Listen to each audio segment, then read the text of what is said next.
आज हम बात करेंगे एक ऐसे सफर की जिसने भारत की कूटनीति को नई परिभाषा दी है। एक ऐसे मंच की जहां दुनिया की नब्ज पर भारत ने अपनी उंगली रखी है, और एक ऐसे क्षण की जब भारत ने सिर्फ हिस्सा नहीं लिया बल्कि दिशा दिखाई है। जी हां, हम बात कर रहे हैं जोहानिसबर्ग में हुए G20 समिट की, जहां प्रधानमंत्री नरेंद्र मोदी की मौजूदगी और उनके संबोधन ने दुनिया को यह एहसास कराया कि वैश्विक नेतृत्व अब किसी एक धुरी पर नहीं टिका, बल्कि भारत जैसे उभरते शक्तिशाली और स्थिर देशों की भूमिका अब पहले से कहीं ज्यादा अहम है। कूटनीति की दुनिया में एक बात हमेशा कही जाती है, जो आवाज समय के संकट में समाधान की राह दिखाए वही नेतृत्व कहलाती है। जोहानिसबर्ग में इस नेतृत्व भारत ने दिखाया है। ये नेतृत्व अमेरिका सहित कई देशों के बीच तनाव, रूस यूक्रेन युद्ध, मध्य पूर्व का संकट, ऊर्जा, महंगाई, पर्यावरण, तकनीक, इन सब के बीच कई विशेषज्ञों को उम्मीद नहीं थी कि G20 एक साझा डिक्लेरेशन पेश कर पाएगा। लेकिन भारत ने समन्वय किया, संवाद खोला और दिशा दी, और अंत में 122 पॉइंट वाला G20 डिक्लेरेशन सामने आया, जिसने यह स्पष्ट कर दिया कि वैश्विक परिवार अभी भी साथ चल सकता है, बशर्ते कोई एक ऐसा देश नेतृत्व संभाले जिसे दुनिया भरोसे की नजर से देखती हो। वो देश था आपका और हमारा भारत। जी हां, आपका और हमारा भारत। भारत और इटली के बीच हुआ आतंकवाद विरोधी बड़ा समझौता सिर्फ एक कूटनीतिक दस्तावेज नहीं था, बल्कि एक स्पष्ट संदेश है। आतंकवाद को लेकर जीरो टॉलरेंस ही भविष्य की अनिवार्य नीति होनी चाहिए।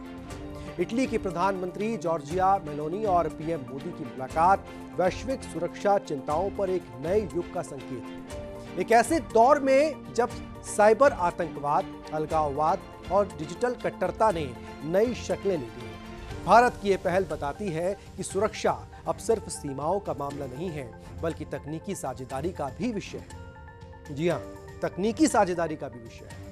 दुनिया आर्टिफिशियल इंटेलिजेंस की ओर बढ़ रही है, लेकिन एआई का बढ़ना जितना रोमांचक है उतना ही खतरनाक भी। Deep fake, cyber fraud, social engineering, miss information, इसी संदर्भ में G20 समिट के मंच पर पीएम मोदी ने मानव केंद्रित एआई की बात की। और यह सिर्फ तकनीकी सुझाव नहीं था, बल्कि एक सिद्धांत है, एक फिलॉसफी है।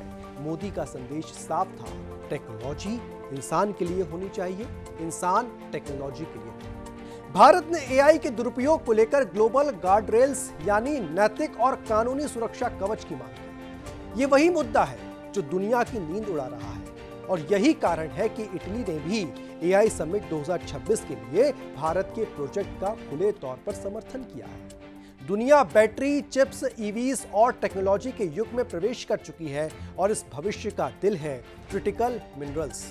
भारत ने G20 में स्पष्ट कहा, इन संसाधनों पर एकाधिकार नहीं चलेगा। सप्लाई चेन सबके लिए खुली, सुलभ और पारदर्शी होनी चाहिए। इस दृष्टि से सिर्फ भारत के लिए नहीं थी, ये दृष्टि दुनिया के लिए राहत है, क्योंकि दुनिया जानती है जब संसाधनों का खेल कुछ देशों तक सीमित हो जाता है तो भू राजनीतिक संकट पैदा हो जाता है। G20 समिट में दुनिया ने एक बात बहुत स्पष्ट देखी है, भारत सिर्फ एक विकसित हो रहा देश नहीं, बल्कि एक नवाचार नेता राष्ट्र बन चुका है।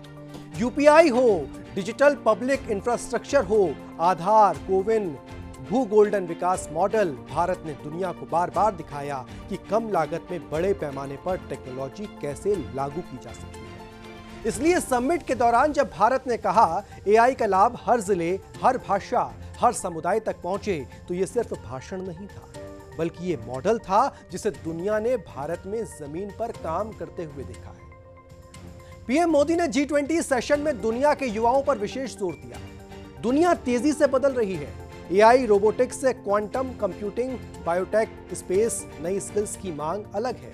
दुनिया ने सभी देशों से एक साझा अपील की, हर देश और अपने युवाओं को ग्लोबल अवसरों के लिए तैयार करे, टैलेंट मोबिलिटी को आसान बनाए। भारत जानता है कि दुनिया का भविष्य उसके कौशल संपन्न युवा तय करेंगे। आज दुनिया दो छोरों में बटी हुई है, एक तरफ अमेरिका, यूरोप, दूसरी तरफ चीन, रूस। लेकिन क्या इन दो धुरों से दुनिया की राह तय होगी? नहीं, बिल्कुल नहीं होगी। दुनिया ने महसूस किया है कि एक स्थिर, लोकतांत्रिक दूरदर्शी देश ही संतुलन बना सकते हैं, और वो देश है भारत। G20 डिक्लेरेशन पास होना, भारत इटली समझौता, AI पर भारत की दिशा, क्रिटिकल मिनरल्स पर भारत का संदेश, सब मिलकर ये बताते हैं कि भारत आज सिर्फ प्लेटफॉर्म पर नहीं बल्कि नीतियों और विचारों के केंद्र में है।